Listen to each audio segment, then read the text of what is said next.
In a busy city in America, there lived a kind little boy named Tommy. Tommy dreamed of becoming a pilot and flying high in the sky someday. One day, I'll fly above the clouds. One morning, Tommy saw a tiny injured bird beside the road. Chirp, chirp. Oh no! Are you hurt?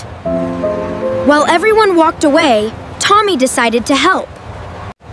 Don't worry, little bird. You'll be okay. He carefully gave the bird some water and kept it safe. Chirp, chirp, chirp. A few moments later, the little bird flew again. One day, I'll fly just like you. And that day, Tommy learned that kindness can make dreams soar.